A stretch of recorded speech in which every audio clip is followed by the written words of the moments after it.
Hello neighbor, Happy New Year's and welcome to Short Meadow.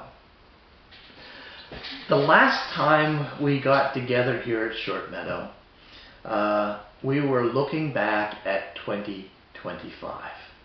I wanted to share with you some of the major challenges or frustrations of the year, share with you some of the top successes that we had, explore with you some of my joys, my personal joys that I experienced creating this garden sanctuary.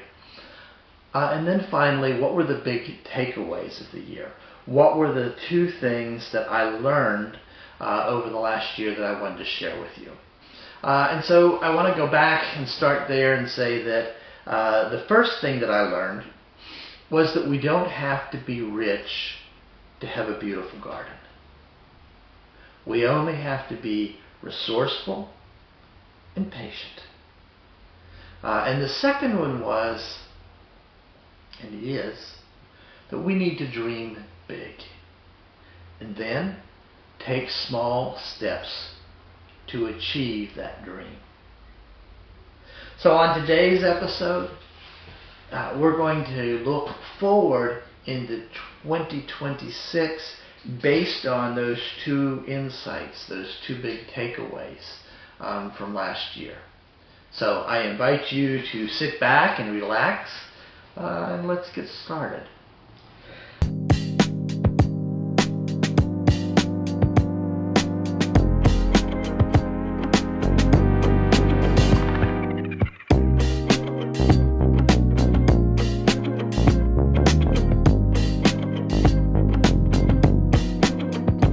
Really, there's three ways that I'm dreaming big as we enter into 2026. The first one is I have a dream of creating a great entrance, or the great entrance to our sanctuary garden. If you look at what we have today as an entrance to the garden, it's pretty bland. It's probably like most of my neighbors have here in East Nashville. A solid fence paneling made of wood, a small gate to get in, and then a pathway leading to the back. In order to create a sanctuary garden, though, I want to create an entrance, which is the first thing that people see, that's welcoming and inviting. And so I'm envisioning a transformation of that space. The first thing is I want to have a large structure that is the gateway into the sanctuary garden. I'm going to do something very similar to what's on the front of our house. The apex on the roof of the entrance will be at the same angle as the apex of the house in front. So that's one thing. I'm going to create I'm going to create a double door that people can walk through. It'll have a sense of grandeur. And then the other thing I'm going to do is at the front, get rid of those solid wooden panels. I want to create some sort of an open fencing. And there's a couple reasons why. First of all, that will give wildlife the ability to come and go without having to dig holes or climb over fences, but give them a sense of freedom. And secondly, it'll allow us visitors the opportunity to get a sneak peek at the sanctuary garden. What's it going to look like? A little hint of what's coming. And then the third thing that I think is important is I really want for the sanctuary garden to flow out into the entranceway. So the grasses, the shrubbery, the flowers that we have immediately inside the garden will come out, so that as people come into the space, they feel welcomed and they already feel embraced by the garden. So the gateway doesn't become an obstacle to entrance, but it becomes a way to focus the visitors coming into the space and give them an opportunity to have a first look at the garden. So that's the first way I'm dreaming big. The second way goes back to something that I've dreamed about for a long time, and that is to have a fish pond and waterfall. Some of you may remember that I uncovered a cistern in our backyard a few years ago. Well, that cistern is real close to the entrance. And what I've decided to do is convert that into a fish pond and waterfall. So that as people come in, they are surrounded not just with the sight of a garden, but also with the sound of running water. And that will help to cleanse the palate from being out on the busy street, which is in front of our house. Third thing that I would like to do this year, the third dream that I have, really has to do with the woodland area behind the chapel. I want to create a fernery, a space where people who sit on my swing in the back can look at and be enveloped in green. And see these beautiful ferns blowing in the breeze and really experience the healing presence of nature. And in that space, I also want to have a slumbering giant reclining upon an old tree trunk. Well, that's my dream, and I want those dreams to become a reality. So let me talk just a minute about the small initial steps that I will take to achieve that dream in the coming year. So let's talk about the garden entrance. I have gone ahead and drawn a sketch of what I hope the entrance will look like. The next step for me really has to be doing some research. I need to do measurement and figure out what materials I'm actually going to need for the year, and then I need to create a budget. And it may be that it'll take me all year just to get the money in order to create that gateway. But that is the first step that I cannot avoid in creating this beautiful, great entrance. When it comes to the fish pond and waterfall, I have a confession to make. That hole is 13 feet deep. And I was thinking that I was going to have a koi pond. So I filled that hole up to the 4-foot mark. And then I realized I could have native fish in that pond just as easily. And so I found the bluegill fish, which is actually, I think it's the state fish here. And so I realized that I'd made a mistake. I really needed to just fill that cistern up to the 5-foot mark because these fish require a deeper pond. So the initial step for this year with the fish pond is to get back into that hole and take out a foot of rock and stone and gravel. And that is going to take some time. It is a deep hole. You have to access it through a ladder. And I'm going to be bringing up those rocks in buckets, one bucket at a time. And so expect to see me working on that project for several months before I can come back and put in a layer of hard crushed gravel in order to begin pouring the concrete and adding the cement blocks that will become the walls of the pond. So that's the initial small step for the fish pond and waterfall. For the fernery, it's a totally different thing. I don't know about you, but I have little or no experience in creating sculptures. I think I vaguely remember in elementary school making a ashtray. Maybe it was a cup. I remember creating like a snowman out of clay. That's the extent.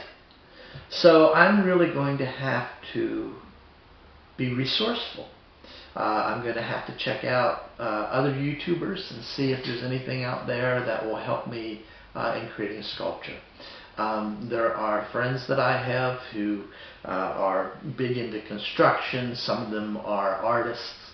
I'm going to go ahead and talk to them because I would like to begin with the sculpture so that I know really how many plants that I will need, how many ferns I will need to fill the space. So that slumbering giant, by the way, is about 12 feet from head to toe, but will stand about 6 feet tall because he's going to be slumbering and reclining against an old tree trunk. So that's a pretty major sculpture that I'll be making, and I do want to get it right. If you are someone who does sculpture in this mass and want to give me some suggestions, please feel free to put them in the comment box. So the 3 ways that I'm dreaming and the initial steps that I take are really important. But I can't forget the big dream. And the big dream is to create an urban native wildflower sanctuary that nourishes life in all its various forms, so that protects our pollinators, birds, urban wildlife, even the cats that come into the garden, and also that provides a safe space, not just for them, but a place where human beings can thrive as well. And I can't lose sight of the larger big dream, because that's going to guide me in whatever I do in the coming year. So let me share with you 3 initial steps that I am going to have to make in order to continue the vision of the great dream. And they're pretty simple, but they are important. Number 1 is, as you recall, I created these tables at the end of December. I built them, and then I threw a tablecloth over them because they really weren't done. I'm getting ready to have a couple workshops here at Short Meadow. In January, we're going to do an introduction to gardening with native plants and trees. And then the other is an intro to designing your own garden, your own native wildflower garden. But I need to take the tablecloth off, and I need to sand down the tables, I need to stain them, and then I need to protect them. So that will be one of the initial steps that I'm really going to have to get started doing right away. The second is, you'll recall that I was frustrated with all of the Carolina snail seed, the vine that was coming up all over the place, and what I decided to do was cut it all back and put down some cardboard boxes to really smother out that snail seed. So I did that, and in most of the places around the garden that I did that, I covered it with mulch or pine needles or something so that it's not as noticeable, the cardboard. Well, in the woodland garden, I created, we had our mound, and I took a lot of cardboard and tried to protect the mound as well. But I haven't done anything. I haven't put any mulch or pine needles over top of that at all. So I need to come back. I'm hoping to put down leaf mulch so that it will look more natural underneath the eastern redbud tree that I have. So that's an initial project that I want to get started on pretty quickly. And then the final project, the initial step that I need to take is really, I guess it's an ongoing step. You know that I planted about 27 different native wildflower seeds, types of seeds here this year. Some of them were put in the ground. All of them, I put some of the seeds in seed trays. So those have to be cared for. They have to be monitored. And I can't forget about doing that. They don't need to be soaking wet. This is cold winter. We don't want to do that.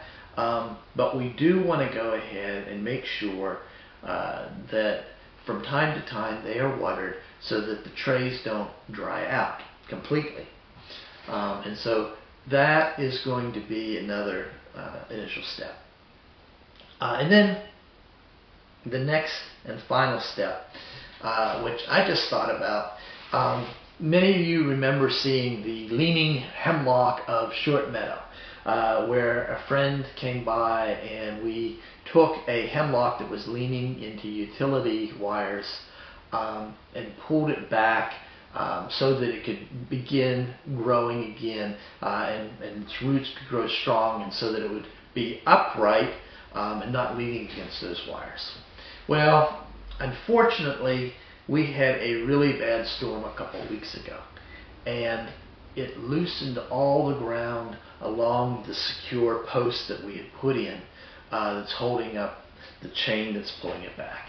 And that has fallen out, come right out of the ground. So we're going to have to figure out another way to secure a post and then begin pulling that tree back.